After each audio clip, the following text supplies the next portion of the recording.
나스닥의 주가 피크가 2000년 2월이었죠. 그리고 테크의 버블 붕괴가 그때부터 본격적으로 시작이 되게 됩니다. 당시 테크 쪽의 시가총액 1위였던 기업들이 주가가 하락 전환을 하게 되면서 흔히 얘기하는 IT 버블의 붕괴의 징후가 나타났던 대표적인 케이스이기도 합니다. 여기 보시면 그 당시 애플의 주가의 상승을 이끌었던 건 매출 성장이죠. 즉 어떻게 보면 애플의 매출 증가율은 2012년에서 13년에 정점을 찍고 여기 보이시는 것처럼 50%였던 매출 증가율은 현재 한 3%대 정도까지 떨어져 있죠. 그러면 그 이후에 애플이 만들어낸 주가 상승은 무엇으로 설명을 할 수 있는가에 대한 생각. 보시는 것처럼 그때 영업이익률 자체가 원래 매출이 정점을 찍었을 때 영업이익률도 한번 1차 정점을 찍게 됩니다. 31% 정도로. 그리고 이 영업이익률이 계속 떨어지죠. 한 20% 초반대까지. 그러면서 영업이익률은 다시 한번 2020년 정도로 기점으로 해서 반전을 하게 되면서 네, 월스트리트 모닝 브리핑 함께하고 있습니다. 이어서는 글로벌 인터뷰, 오늘도 빈센님 함께합니다. 어서 오세요. 네, 안녕하세요. 빈센트입니다. 네, 지난주 금요일 날 네. 탐리의 그 강연회가 난리 났다면서요? 네, 뜨거웠습니다. 엄청 뜨거워가지고 지금 그 열기로 주말 내내 너무 덥게 보내셨다라는. 네, 여기 살짝 탔어요. 그래갖고. 아니 진짜 많은 분들이 현장에서 사실 이제 최근에 탐리가 지금 이야기하고 있는 것들 중에서 뭐 비트마인, 이더리움 이 질문이 당연히 나왔을 거고 네. 실제로 우리 그 밥보다 투자 하나에서 출연하고 계신 분도 현장에서 질문하셨다고. 맞아요. 예. 네. 어떤 질문을 또 어떻게 답변해 주셨는지 너무 궁금한데 네. 여러분들 못 오신 분들 너무 많으시잖아요. 사실 현장에 한 700명 좀 안 되는 분들만 저희가 선착순으로 초대를 했고 나머지 분들은 어떻게 이거 볼 수 있는 방법 없냐라고 했을 때 저희가 그 GIN에 저희 영상을 이미 주말에 다 업로드를 해놨더라고요. 아, 그래요? 네, 여러분들 가입하시면 보실 수가 있고 그리고 앞으로 예정된 탐리의 방한 일정이 11월에 하나 맞아요. 지금 예정이 돼 있기는 해요. 근데 그때는 저희가 이번에는 선착순으로 그냥 다 오고 싶으신 분들을 초대했지만 그때는 GIN 우리 멤버십 분들을 프라이빗하게 모실 계획으로 삼고 있고 저도 사실 지난주 금요일에는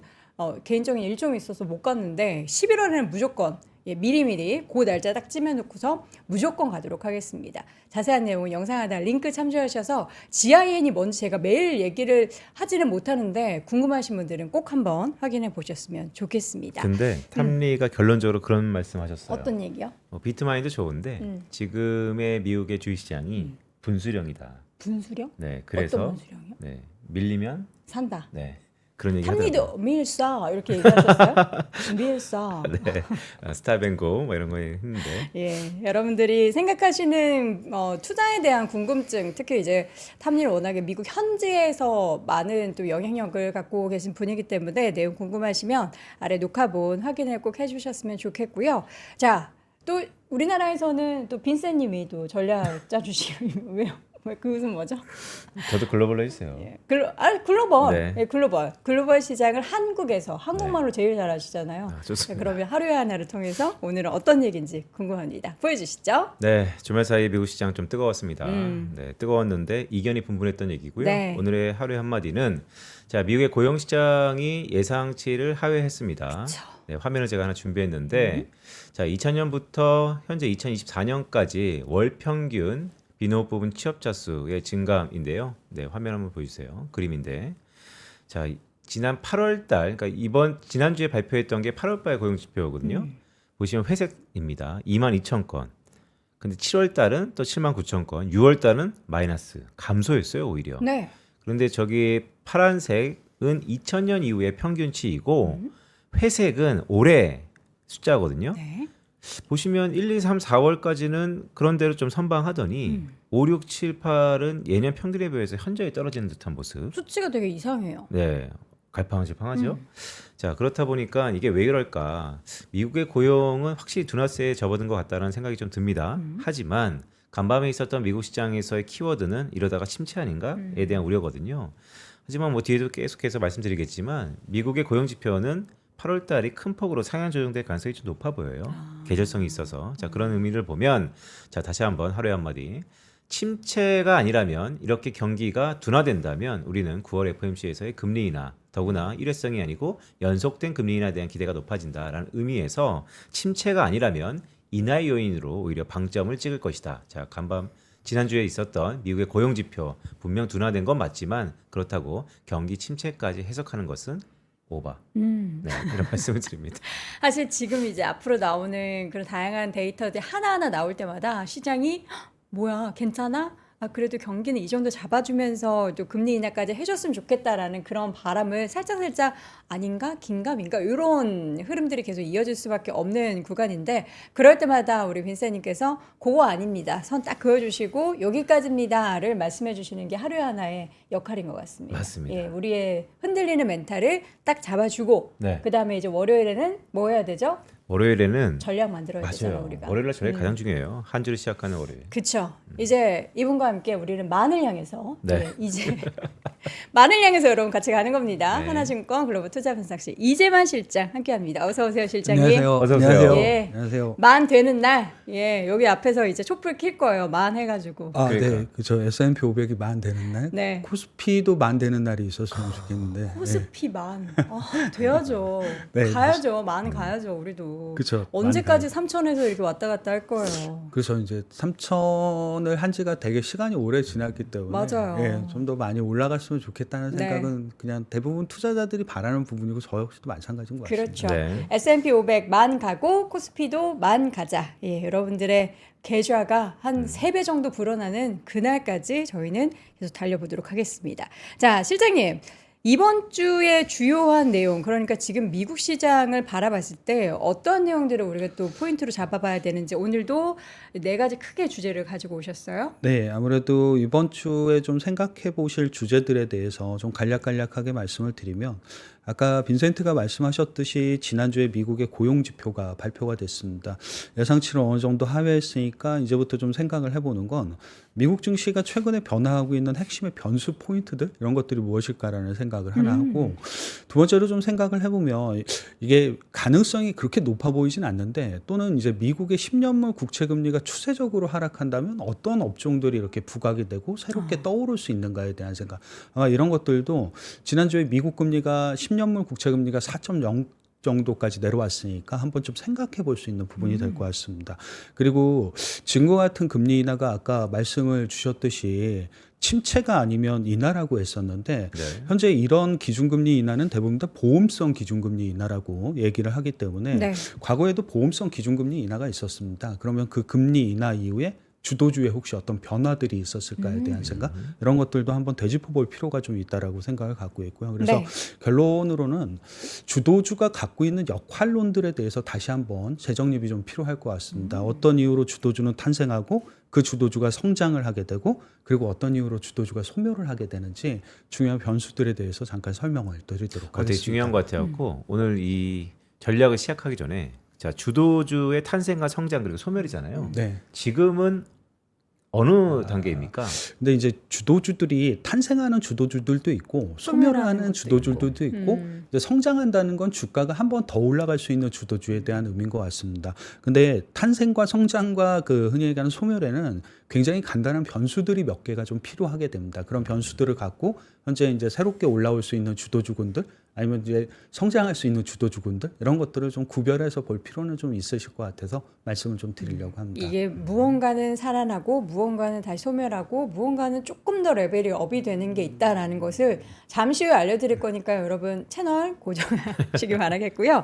자, 지금 미국 시장의 핵심 변수가 되는 거는 결국에는 뭐 고용과 물가 데이터예요? 아니 뭐예요? 그래서 항상 똑같죠. 미국은 어쨌거나 고용이라는 데이터, 물가라는 데이터, 그리고 그게 합쳐진 미국의 금리라는 데이터가 네. 중요할 것 같습니다. 결국 금리가 이제 주식 시장에 주는 영향은 그때마다 좀 변하는 건 맞는 것 같습니다. 그래서 오늘 보여드릴 차트는 이 2가지 차트를 먼저 보여드릴 텐데요. 우선 여기 보이시는 왼쪽의 그림을 보시면 미국의 주도주가 있죠. 그 M7이라고 불리우는 기업들. 근데 이제 최근에 이렇게 보시게 되면 그 M7이라는 기업들이 다시 한번 시가총액이 거의 사상 최고치에 근접한 수준까지 상승을 했습니다. 물론 종목별로는 굉장히 이유가 좀 다양하죠. 테슬라가 올라가는 이유하고 알파벳이 올라가는 이유가 같지는 않습니다만 어쨌거나 다시 한번 힘을 내게 되면서 기존의 주도주들이 여전히 건재하고 살아있구나라는 생각을 해보게 되는 데이터는 되는 것 같습니다. 근데 오른쪽에 보이시는 또 다른 데이터, 그러니까 얘기하는 미국의 중소형주라고 불리우는 러셀 2000과 S&P 500의 수익률 격차, 이런 것들도 보시게 되면 굉장히 빠른 속도로 축소가 되고 있죠. 네. 즉 흔히 얘기하는 중소형주의 반등이었다라기보다는 약간 소외된 주식들의 반등, 이런 것들도 미국 시장에서 나타나는 중요한 흐름이 되는 것 같습니다.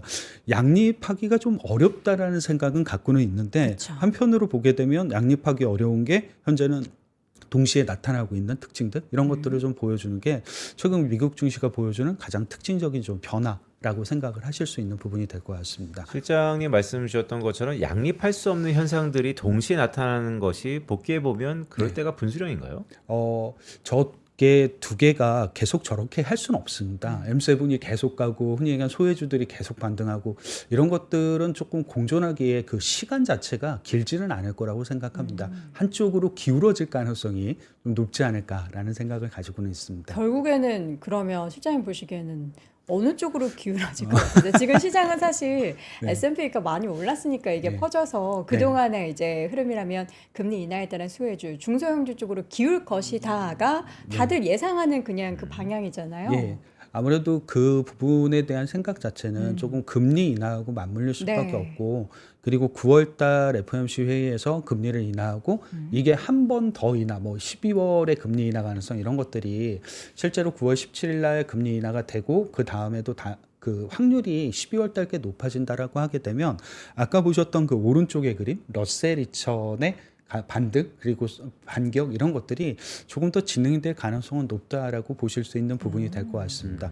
대신 M7이 갈 수 있는 이유들도 또 여러 가지가 논리적으로 좀 있겠죠. 그러니까 이제부터 금리라는 부분이 추세적으로 좀 하락을 한다면 어떤 흐름을 보일 것인가에 대한 생각은 S&P 500의 이제 주요 업종들을 갖고 수익률을 조금 체크를 해보실 필요는 있으실 것 같습니다. 여기 먼저 위에 보이시는 선 차트를 잠깐 보여드리게 되면 이게 미국의 10년물 국채금리의 레벨이고 그 레벨별 하락을 할 때 어떤 업종들이 주가 수익률이 좋았는지를 추세적으로 보여드리는 그림이 될 겁니다. 미국의 10년물 국채금리가 4.5에서 3.5%까지 떨어지는 기간 동안이라고 생각하시면 될 것 같고요. 우선 S&P 500보다 수익률이 굉장히 월등히 좋은 건 당연히 이제 반도체 쪽이긴 했었습니다. 워낙에 엔비디아 이런 기업들, 브로드컴 이런 기업들이 있으니까 수익률이 월등히 좋았던 건 사실이고, 여기 보이시는 두 번째로 수익률이 좋았던 게 금리가 추세적으로 미국이 떨어지면 미디어 업종이 수익률이 굉장히 좋습니다. 근데 이 미디어 업종의 구분 안에는 시가총액 1등이 알파벳이고 2등이 메타고 3등이 넷플릭스입니다. 그러니까 어떻게 보면 거의 뭐 IT 소프트웨어하고 동일하다라고 보실 수 있는 부분이 될 것 같고, 그리고 소프트웨어 업종 역시도 마이크로소프트를 중심으로 해서 주가 수익률이 좋았다는 특징들을 갖고 있는 것 같습니다.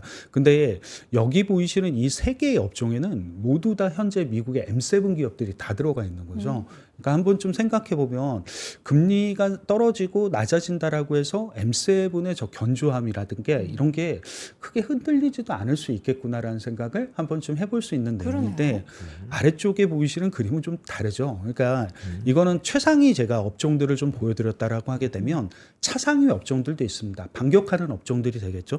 이게 보시게 되면 미국의 유통이라든가 내구 소비재 쪽들, 그러니까 어떻게 보면 금리가 떨어진다는데 당연하게 나타날 수 있는 현상 중에 하나는 소비가 개선될 거라는 생각, 이런 것들 때문에 미국의 유통업종이라든가 의류업종, 내수업종 이런 쪽들이 부각된다는 특징도 갖고 있고, 부동산 업종은 리츠입니다. 여기서는. 근데 아시는 것처럼 대부분 다 금리가 떨어지면 배당 수익률이 좀 높은 리츠들, 이런 쪽들도 같이 좀 부각이 됐던 특성들을 좀 미국에서 보여줬던 것 같습니다. 약간 어떻게 보면 금리가 올라갈 때, 금리가 내려갈 때 흔히 얘기하는 우리가 생각하는 주도 업종군들은 여전히 견조하고 오히려 좀 반격하는 이런 업종들도 생긴다는 특징들, 이거는 꼭 지금의 특징뿐만 아니라 과거에도 금리가 떨어질 때 나타났던 업종들의 수익률 변화, 이런 것들에서 좀 체크해 보실 수 있는 내용이 될 것 같습니다.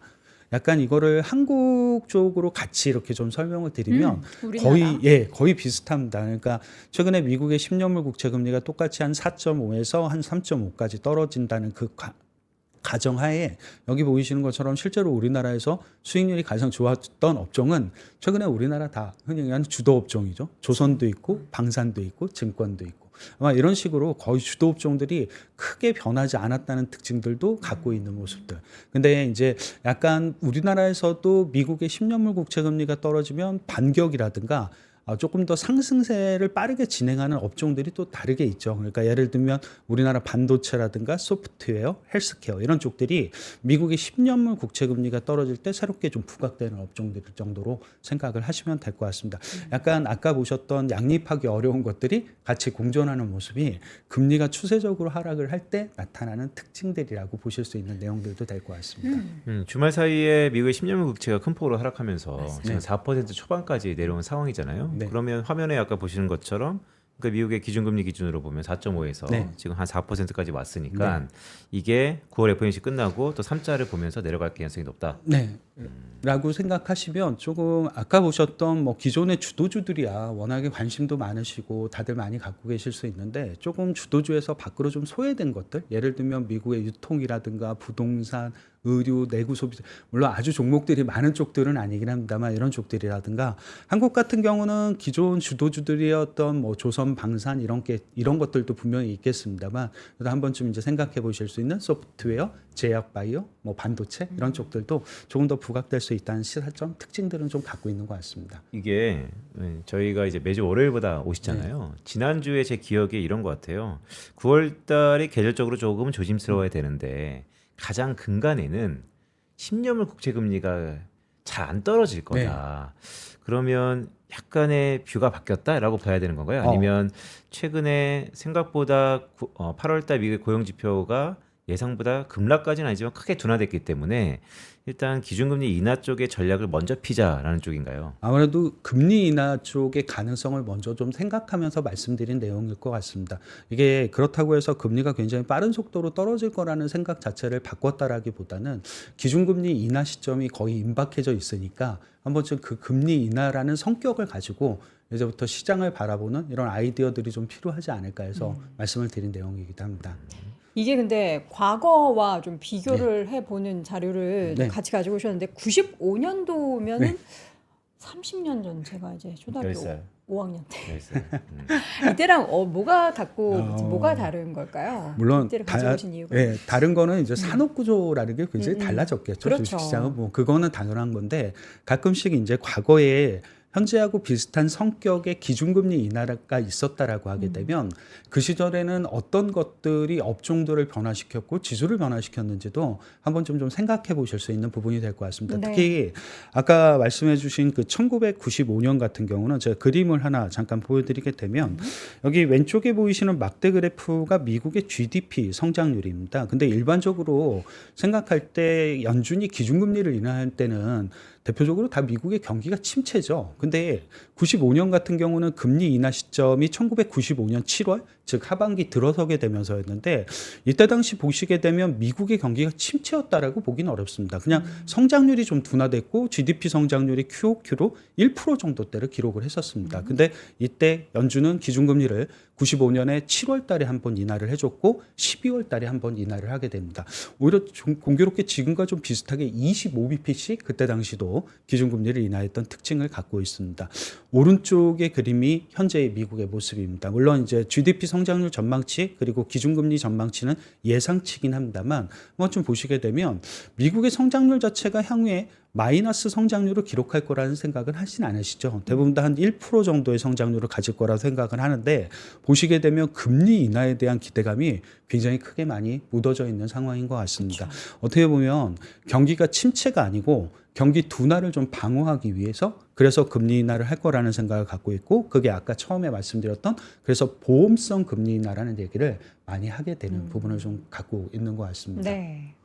보험성 금리 인하 앞으로 이런 금리 인하가 이제 나타나게 된다고 한다면 과거에 그때 95년도에는 뭐 시장이나 이런 흐름들이 어땠었나요? 그 1995년은 딱 생각해 보면 IT 버블이 이제 시작하기 되는 시점이 됐었습니다. 왜냐하면 제가 그림 잠깐 하나 보여드리면 좀 쉽게 이해하실 수 있는 부분으로 설명을 좀 드리겠는데 여기가 1995년에 S&P 500의 주요 섹터별 이제 수익률들입니다. 지난 초록색이 상반기 수익률, 즉 기준금리 인하 전의 수익률이고요. 여기 보이시는 연한 회색의 막대 그래프가 기준금리 인하 이후인 1995년 하반기 주가 수익률입니다. 제가 이렇게 업종을 섹터를 6개를 갖고 왔고, 여기 앞에 보이시는 3개 섹터, 즉 제약, 바이오, 금융, IT 이런 쪽들은 실제로 보시게 되면 그 당시에 이익 비중이 상승했던, 즉 이익 증가율이 굉장히 빨랐던 대표적인 섹터들이 됩니다. 그리고 여기 보이시는 산업재, 경기소비재, 소재 이쪽 3개는 이익 비중이 떨어졌던, 즉 이익 증가율이 느려졌던 대표적인 섹터들입니다. 근데 여기 막대 그래프의 의미가 주가 수익률입니다. 잘 보시게 되면 자, 이익 비중이 늘어났으니까 자연스럽게 제약, 바이오, 금융 이런 쪽들은 상반기 때도 주도주, 하반기 때도 주도주의 역할을 합니다. 네. 근데 IT 같은 경우는 이익 비중이 늘어났는데 상반기 때는 주가가 40%나 올라가는 굉장히 강세를 보였던 대표적인 업종이었는데 하반기 때 금리를 인하하고 나니까 오히려 주가가 빠져버렸습니다. 이익 비중이 줄어들지도 않고 이익 증가율은 여전히 증가를 했었는데 빠져버렸던 아주 특이한 케이스가 된 거죠. 그리고 여기 보이시는 산업재, 경기소비재, 소재는 모두 다 이익 비중이 떨어졌습니다. 그러니까 주가의 상승 탄력이 여기 보이시는 경기소비재, 소재는 낮아졌는데 산업재는 하반기 때도 상반기만큼 주가가 올라가게 됩니다. 이 두 섹터가 갖고 있는 특징을 좀 생각을 해보면 네. 지금과도 연결고리가 좀 있죠. 왜냐하면 지금도 미국은 IT하고 산업재가 강세긴 합니다. 예, 그러니까 어떻게 보게 되면, 그러니까 모든 것들이 똑같진 않겠습니다만 약간 환경 부분에 대한 비슷한 점들 이런 것들을 좀 가질 수 있다는 생각에서 95년의 사례는 굉장히 오래된 사례긴 한데 한 번쯤은 좀 살펴보실 필요가 있는 대표적인 케이스가 되는 것 같습니다. 실제 당시에 많이 올랐었던 대표 네. 기업들을 가지고 오셨는데 네. 지금이랑은 완전 좀 다른 기업이긴 한데 네. 또 성격으로는 IT와 산업재 쪽이었으니까. 네, 그렇죠. 성격으로는 좀 비슷하고 금리 인하의 성격도 비슷하고 그래서 한번 좀 비교해 보실 수 있는 내용이 될 것 같은데, 우선 아까 보셨던 미국의 산업재는 대표적으로 이익 비중이 떨어졌던 섹터입니다. 그럼 어떻게 보게 되면 당연히 금리 인하 이후에 흔히 얘기하는 주가 수익률이 안 좋았었어야 됩니다. 근데 여기 보이시는 그 당시 GE, 홈디포, 유니언 퍼시픽은 미국의 산업재 섹터에서 시가총액 1위, 시가총액 2위, 시가총액 3위 기업입니다. 주가 수익률 보시면 GE라든가 유니언 퍼시픽은 상하반기에 모두 다 주가가 올랐던 기업이었고, 홈디포 같은 경우는 주가가 오히려 상반기에는 마이너스였다가 금리를 인하하고 나니까 여기 보이시는 것처럼 주가가 상승했던 또 다른 대표적인 기업입니다. 이게 굉장히 좀 본질적인 차이 그리고 근본을 보실 수 있는 내용은 바로 오른쪽에 있는 막대 그래프입니다. 그 시기에 왜 산업재들이 주가가 좋았을까? 그리고 왜 주도주의 역할을 금리 인하 전과 이후에 모두 했을까? 여기 오른쪽의 막대 그래프가 기업의 수익성을 나타내는 영업이익률입니다. 근데 GE, 홈디포, 유니언 퍼시픽 하나도 빼지 않고 영업이익률이 모두 다 조금 소폭일 수도 있겠습니다만 대부분 다 상승했던 기업군들이 특징을 갖고 있습니다. 즉 어떻게 보면 주도주가 유지가 되려면 뭐가 필요하겠냐, 그 금리 인하 이후에도 이럴 때는 영업이익률이라는 수익성 데이터가 굉장히 중요하다는 의미를 갖게 되는 내용이 1995년에 산업재가 보여줬던 시사점이라고 보시면 될 것 같습니다. 그러면 IT가 보여줬던 시사점은 뭐 크게 다를 거냐라는데, IT는 우선 제가 그때 당시 시가총액 1위부터 5위까지 기업을 보여드릴 테고, 이 5위까지의 기업들의 주가 수익률을 잠깐 보시게 되면 95년 상반기 주가 수익률이 여기 보이시는 진한 초록의 막대 그래프로 표기가 되어 있습니다. 네. 그 당시 보시게 되면 시가총액 3위였던 인텔이 상반기 때 주가가 거의 100% 가까이 상승을 하게 됩니다. 마이크로소프트가 시가총액 2위였는데 한 50% 가까이 상승을 했고, IBM이 시가총액 1위였는데 거의 30% 가까이 주가가 상승을 하게 됩니다. 근데 이 IBM과 마이크로소프트, 인텔과 같은 시가총액 1, 2, 3위가 보시게 되면 기준금리 인하 이후 1995년 하반기 때 주가가 모두 다 마이너스 전환을 하게 됩니다. 네. 왜 아까 IT 섹터가 부진했는지는 시가총액 1, 2, 3등이 모두 부진했기 때문에 나타났던 현상이었는데, 의외로 그 당시 미국에서 시가총액 세컨티어라고 불리우는, 그러니까 시가총액 4위 휴레퍼커드라든가 시가총액 5위 시스코 같은 경우는 상반기도 주가가 올랐고 하반기도 주가가 많이 올랐죠. 특히 시스코 같은 경우가 주가가 상반기하고 하반기가 거의 각각 50%씩 올라갔으니까 흔히 얘기하는 어떻게 보면 주도 업종에서도 이렇게 종목들이 굉장히 차별화됐던 모습들 이런 부분들이 그 당시 IT 섹터의 지배적인 이슈였다라는 생각을 갖고 있습니다. 근데 저 종목들이 차별됐던 이유도 되게 간단합니다. 아까 보셨던 산업재 섹터를 바라볼 때 그 중요한 지표, 즉 영업이익률이라는 데이터죠. 여기 네. 보이시는 수익성인데 IBM하고 인텔은 하반기 때 아시는 것처럼 그 당시 주가가 굉장히 많이 빠졌다는 얘기를 들었는데 이 영업이익률이 많이 빠졌던 대표적인 기업이기도 합니다. 물론 마이크로소프트는 소폭 상승을 하긴 했습니다만 실제로 보게 되면 거의 크게 변함이 없었던 모습들을 갖고 있어서 약간 마이크로소프트는 하반기 때 주가가 보합 정도를 유지했다는 특징. 대신 휴레패커드 시스코 시스템즈 같은 경우는 흔히 얘기하는 영업이익률도 상승했고 특히 시스코 시스템즈는 시가총액 그 당시 5위 기업이긴 했습니다만 영업이익률이 여기 보이시는 하반기 때 35%를 기록을 했기 때문에 저 IT 기업들 중에서는 가장 높은 영업이익률을 기록을 했다라고 보실 수 있는 내용이 될 것 같습니다. 되게 간단합니다. 그러니까 흔히 얘기하는 주도 섹터에서 종목들의 차별화 이런 것들은 금리 인하 전후로 나눌 때 흔히 얘기하는 가장 중요한 데이터는 여기 보이시는 영업이익률이라는 수익성 데이터 이런 것들이 되게 중요해질 수밖에 없습니다. 간략하게 그냥 이유를 말씀을 드리면 그런 거죠. 결과적으로 연준이 기준금리를 인하했다는 건 경기가 쏙 좋지 않다는 뜻이기도 합니다. 다른 얘기로 하게 되면.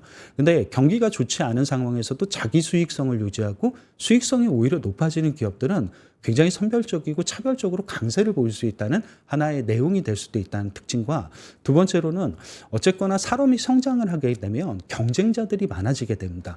저 많은 경쟁자들에서 내가 흔히 얘기하는 수익성을 유지하고 그 수익성을 상승시킬 수 있다라고 하게 되면 그것도 주가 상승에는 굉장히 좋은 트리거가 됐다는 모습들 이런 것들을 좀 갖고 있는 것 같습니다. 영업이익률 높은 기업만 찾으면 되네요. 그렇죠. 근데 금리 인하 시기 네. 보험적이었잖아요. 네. 미리 선제적으로 금리를 인하했는데 네. 확실히 경기는 슬로우 다운 되었겠지만 인하하는 그 시점에 95년 하반기에는 경제 성장률은 어느 정도 버팀이 되면서 비용이 큰 폭으로 줄어드는데 영업이익률이 이렇게 내려갔네요. 영업이익률이 많이 빠진 기업들이 상대적으로 좀 많이 있기는 있었습니다. 그 당시에. 물론 그런 것들이 주가의 차별화로도 나타나긴 했었습니다만 실제로 보게 되면 IT라든가 이런 섹터들에서 영업이익률 편차들, 차별화들이 좀 심해졌던 특징들을 갖고 있습니다. 물론 모든 섹터가 다 마찬가지진 않겠습니다만 아마 좀 이렇게 주도 섹터의 역할을 했던 IT가 그 당시에 좀 하반기에 부진했던 특징들 이런 것들이 아마 좀 시사점을 주어질 수 있는 게 영업이익률이라는 그 수익성에 대한 차이 이런 부분들이 굉장히 좀 중요했던 포인트가 됐던 것 같습니다. 사실 근데 시스코를 우리가 과거에는 정말 영광이 많았던 기업으로 네. 기억을 하는데 네. 그 다음부터 정말 가파르게 추락했잖아요. 네, 그게 제가 지금 보여드린 게 1995년입니다. 네. 그리고 시스코는 이때부터 굉장한 성장 가도를 달리게 됩니다. 왜냐하면 시스코가 아시는 것처럼 이게 시가총액이 미국에서 한번 1등을 했던 기업입니다. 1등 찍었던 기업이군요. 언제였냐면 그게 바로 2000년 2, 3월 달 정도에 마이크로소프트를 제치고 한번 좀 시가총액 1등을 차지하게 됩니다. 네. 근데 문제가 뭐였냐면 이 마이크로소프트 같은 경우는 1999년 4분기 때가 거의 흔히 얘기하는 주가의 피크였고 시스코 같은 경우가 2000년 2, 3월 달 정도가 주가의 피크였습니다. 그리고 잘 생각해 보면 나스닥의 주가 피크가 2000년 2월이었죠. 그리고 테크의 버블 붕괴가 그때부터 본격적으로 시작이 되게 됩니다. 당시 테크 쪽의 시가총액 1, 2였던 기업들이 주가가 하락 전환을 하게 되면서 흔히 얘기하는 IT 버블의 흔히 징후 이런 것들 IT 버블의 붕괴의 징후가 나타났던 대표적인 케이스이기도 합니다. 근데 의외로 또 저 시스코가 저렇게 몰락했던 이유도 영업이익률입니다. 그러니까 왜냐하면 그러면 2000년대 이렇게 흔히 얘기하는 시스코가 주가가 안 되고 나스닥의 버블이 붕괴되고 IT 버블이 붕괴됐을 때 우리가 생각하는 건 혹시 그런 기업들의 매출이 줄어들지 않았을까? 그러니까 나타나는 현상이지 않았을까? 근데 제가 다음 페이지 왼쪽에 그림을 하나 보여드릴 거고 왼쪽의 그림이 그 당시 시스코의 매출액과 매출 증가율입니다. 근데 IT 버블이 붕괴됐던 건 2000년대 초반이었는데 그럼 여기서부터 매출이 무너졌어야 되는데 네. 오히려 매출은 계속 늘어나죠. 그러네요. 이게 어떻게 보면 성장 산업이었던 거죠. 계속 IT 또는 테크, 인터넷 이런 것들이 굉장한 성장 산업이었습니다. 네. 그렇기 때문에 매출은 줄어들지 않죠. 대신 오른쪽에 보이시는 것처럼 영업이익률이 이제 추세적으로 하락을 하기 시작합니다. 떨어지네요. 예. 계속 경쟁자들이 뛰어들게 되면서 그 경쟁자들과의 치열한 가격 경쟁이 생기다 보니까 결과적으로 수익성을 내려야 되는 부분, 수익성을 깎아야 되는 부분들이 IT 버블의 대표적인 또 다른 징후였고, 그게 흔히 얘기하는 버블을 만들어서 버블을 터뜨리게 되는 또 다른 역할을 하게 되는 것 같습니다. 주도주의 성장과 소멸 이런 부분들은 대표적인 그 키가 결과적으로 영업이익률이라는 거를 잘 보여줬던 과거의 내용이 되는 것 같습니다. 잠깐만요. 주말에 음. 브로드콘 급등하고 엔비디아, AMD 뚝 떨어졌잖아요. 징조가 약간 보여? 시스코가 엔비디아가 되고 하는 그런 지금 전조 증상이 현상이 나타나고 있는 건가? 근데 나중에 이렇게 테이블을 제가 보여드릴 텐데요. 네. 엔비디아 같은 경우는 여전히 굉장히 높은 영업이익률을 그쵸. 내년까지도 예상을 하고 있는 대표적인 기업입니다. 네. 물론 그 추정치가 100% 맞고 뭐 이렇다라는 의미가 아닐 수는 있어도 아직까지는 시스코와 같이, 그러니까 엔비디아가 시스코처럼 된다. 이런 거는 아직 그 데이터를 입증하기가 좀 어려울 것 같다는 생각 가지고 있습니다. 네. 그러니까 결국 경기에 따라서 영업이익률의 급등락이 있을 텐데 이 시스코의 1999년 4분기 영업이율의 정점 이후의 본격적인 하락 전환 이 차트를 쭉 보면 결국 영업이익률도 빠지는데 그 빠지는 기울기에 따라서 주가가 좀 크게 반응하겠다는 생각이 좀 드네요. 아무래도 이제 기울기에 따라 좀 이게 느린 속도로 빠지고 저걸 잘 유지하는 기업들도 있겠죠. 그런 기업들이 당연히 주가가 덜 빠지긴 하겠습니다만 생각보다 가파르게 영업이익률이 떨어지는 기업들, 특히 경쟁이 치열해지기 시작하면 제살 깎아먹기라는 그 경쟁을 해야 되기 때문에 영업이익률을 굉장히 높은 수준으로 유지하기 어려울 수도 있는 기업들이 불가피하게 생길 수도 있다는 생각, 이런 것들도 한 번쯤은 좀 해두실 필요가 있고, 그런 것들이 주도주의 성장과 주도주의 소멸을 만드는 가장 중요한 체크 포인트가 될 수도 있다는 생각을 한번 좀 해보시면 될 것 같습니다. 자, 그럼 이제 대표적인 기업들 몇 가지를 지금 확인해 볼 텐데 제일 먼저 지금 나온 기업 애플이에요. 네. 애플은 아시는 것처럼 2010년 이후에 그 미국의 최고의 주식이었고, 네. 그래서 미국을 이끌어가는 대표적인 주식이기도 했습니다. 근데 여기 왼쪽에 그림을 보시게 되면 애플의 1차 성장은 2010년에서 2012년까지 주가 측면으로는 진행이 되게 됩니다. 이때가 아시는 것처럼 아이폰 보급이 굉장히 급속도로 빨라졌던 시기였고, 한국은 삼성의 이제 갤럭시 폰 자체가 굉장히 흔히 얘기하는 MS를 넓혀갔던 시기였습니다. 여기 보시면 그 당시 애플의 주가의 상승을 이끌었던 건 매출 성장이죠. 즉 어떻게 보면 한 번쯤 우리가 이렇게 그 주식을 보고 기업을 본다라고 할 때 처음에는 테마주가 있죠. 네. 그리고 그 테마주가 저 매출 성장이라는 거를 기반으로 해서 성장주가 되게 됩니다. 그리고 그 성장주가 됐을 때 주가 수익률이 한번 1차 상승을 하게 됩니다. 근데 이 왼쪽에 진한 초록색을 보시게 되면 애플의 매출 증가율은 2012년에서 13년에 정점을 찍고, 여기 보이시는 것처럼 50%였던 매출 증가율은 현재 한 3%대 정도까지 떨어져 있죠. 그러면 그 이후에 애플이 만들어낸 주가 상승은 무엇으로 설명을 할 수 있는가에 대한 생각. 그러게요. 2차 주가 상승 또는 주도주의 또 다른 2차 성장은 오른쪽에 보이시는 진한 초록색입니다. 애플의 2차 상승을 만들고 2차 주가 상승 사이클을 만들었던 건 영업이익률인 거죠. 보시는 것처럼 한때 영업이익률 자체가 원래 매출이 정점을 찍었을 때 영업이익률도 한번 1차 정점을 찍게 됩니다. 31% 정도로. 그리고 이 영업이익률이 계속 떨어지죠. 한 20% 초반대까지.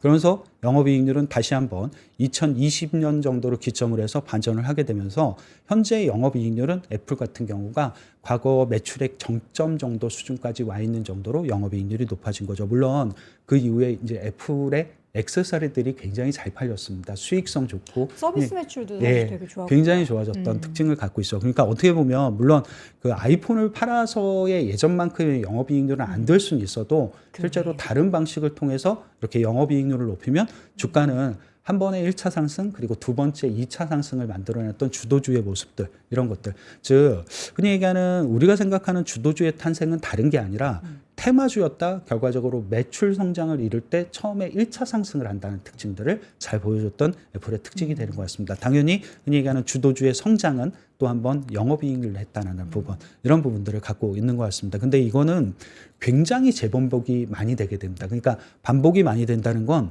다른 기업들도 거의 비슷하다는 거죠. 그러니까 예를 들면 지금 보여드리는 그림이 넷플릭스입니다. 넷플릭스도 한때 굉장한 주도주였었죠. 근데 넷플릭스가 2014년에서 대략적으로 2020년까지 오는 동안, 즉 코로나19 정도까지 성장하는 동안 넷플릭스는 매출을 기반으로 해서 성장을 하게 됩니다. 그때 굉장히 그 가입자 수 이런 것들이 급속도로 늘어나게 됐었죠. 네. 그래서 매출 외형 성장이 진행이 됐고 주가가 여기 2014년부터 대략적으로 2020년까지 보시는 것처럼 320% 정도의 주가가 올라가게 됩니다. 근데 넷플릭스도 규모의 성장에는 한계가 당연히 있었겠죠. 그래서 대략적으로 한 2019년 정도의 매출 증가율이 한 30%대로 정점을 찍은 다음에 지금은 얼마냐면 10%대로 떨어져 있습니다. 그럼에도 불구하고 넷플릭스가 지금까지 주가가 올라가면서 2차 상승을 만들어냈던 건 오른쪽에 보이시는 진한 초록색이 바로 넷플릭스의 영업이익률입니다. 영업이익률은 보이시는 것처럼 사상 최고치를 아직도 경신하고 있는 모습들. 물론 여러 가지 이제 프리미엄 서비스들로 좀 바뀌게 되면서 예전보다 돈을 많이 넣으시기 때문에 나타나는 현상이긴 한데 또 한번 이렇게 보면 흔히 얘기하는 처음의 성장은 매출로 하지만 그 다음 단계의 성장은 수익성과 영업이익률로 한다는 되게 단순한 논리를 좀 보여주는 것 같습니다. 같은 업종 뭐 IT만 된다 이런 것도 아니고 실제로 IT, 미디어 이런 쪽에서 모두 다 보여줬던 내용이 되는 것 같습니다. 이게 또 지금도 재반복되고 있죠. 왜냐하면 지금은 항상 관심 있게 많이 보이시는 기업이 엔비디아하고 팔란티어입니다. 네. 근데 왼쪽이 엔비디아고 오른쪽이 팔란티어인데 진한 초록색이 매출 증가율입니다. 엔비디아는 이미 매출 증가율이 2023년에 130% 정도를 기록을 한 다음에 현재는 30%대까지 떨어져 있습니다. 많이 떨어졌어요. 예, 매출 증가율이 낮다는 뜻은 아닙니다. 절대적으로는 굉장히 높습니다만 자기의 과거하고 비교할 때 굉장히 낮은 수준이죠. 그럼에도 불구하고 엔비디아가 저렇게까지 최근에까지 강세를 보일 수 있는 이유는 여기 보이시는 것처럼 올해도 그렇습니다만 내년까지도 엔비디아는 영업이익률이 상승하면서 이 영업이익률이 거의 타의 추종을 불허합니다.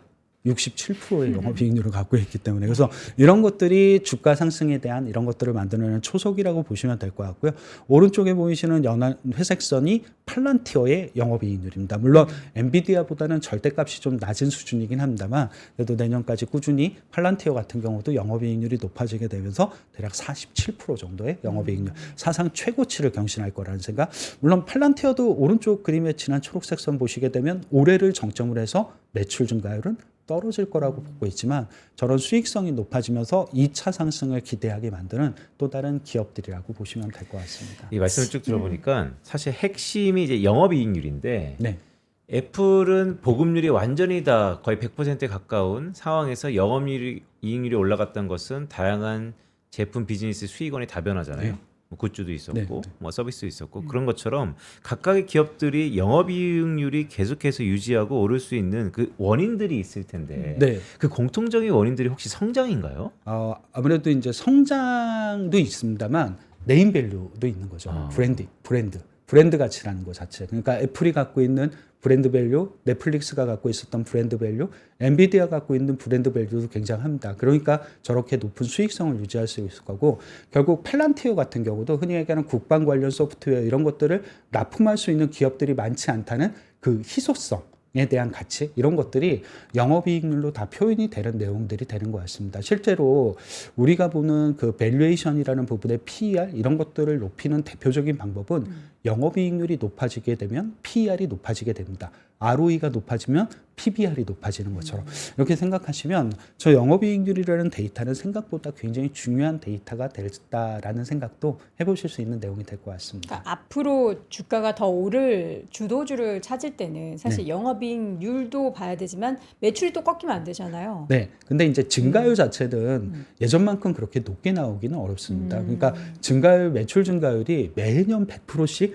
이런 것들은 어렵죠. 있을 리가 없겠죠. 그래서 그런 기업들, 특히 매출 증가를 통해서 한번 주가가 1차 상승을 했다라고 하게 되면 네.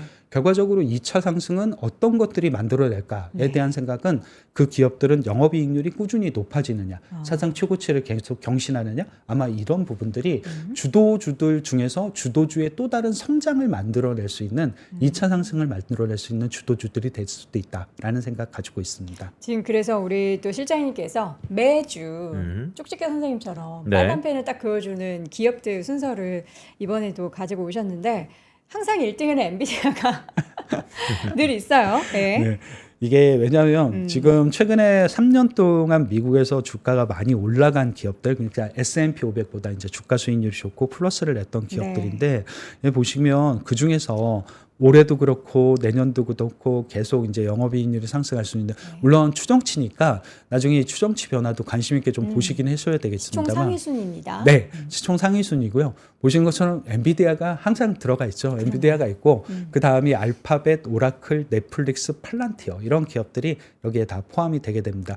의외로 GE라든가 그리고 부킹홀디스, 보스턴 사이언틱스, 암페놀, 웰타워 이런 기업들도 여기에 좀 해당을 하는 시가총액 S&P 500 안에서 100위 안에 들어가는 기업들이고 네. 현재까지 주도주의 역할을 모두 다 하고 있었던 기업들입니다. 그 기업들 중에서 흔히 얘기하는 조금 더 그 역할을 지속할 수 있는 그건 아마 여기 보이시는 이 영업이익률의 상승 여부 이런 것들이 굉장히 중요할 것 같아서 말씀을 드릴 수 있는 내용이고 근데 이제 조금 생각을 해보는 건 지금까지의 주도주는 아니긴 했습니다. 뭐 올해 뭐 주가가 좀 많이 올랐을 수도 있는데 지금까지의 주도주는 아니긴 했었는데 앞으로 매출 성장을 주도할 수 있는 기업들도 있을 겁니다. 아마 그런 기업들이 차세대 기업들이 좀 되겠죠. 네. 여기 보이시는 기업들, 그러니까 이 기업들은 미국에서 시가총액이 아주 큰 기업을 꼭 넣기보다는 시가총액 한 400위 안에서 이렇게 찾아낸 기업들입니다. 이 기업들은 실제로 보시게 되면 뭐 올해 주가가 좋은 기업도 있죠. 여기 보이시는 미국의 GE 버너버 같은 기업은 올해 주가 수익률이 좋긴 한데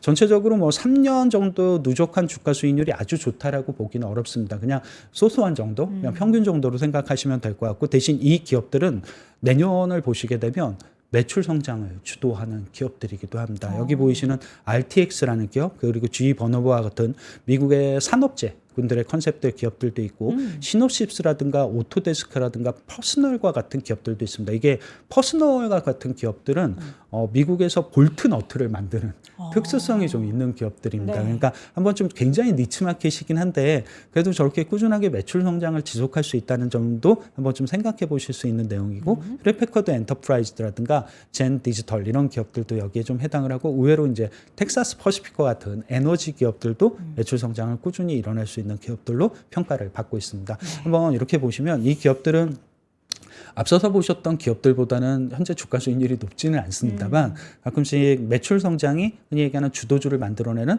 첫 번째 배경이 된다라고 하게 되면 이런 기업들도 한번 생각해 보실 수 있는 내용이 될 것 같습니다.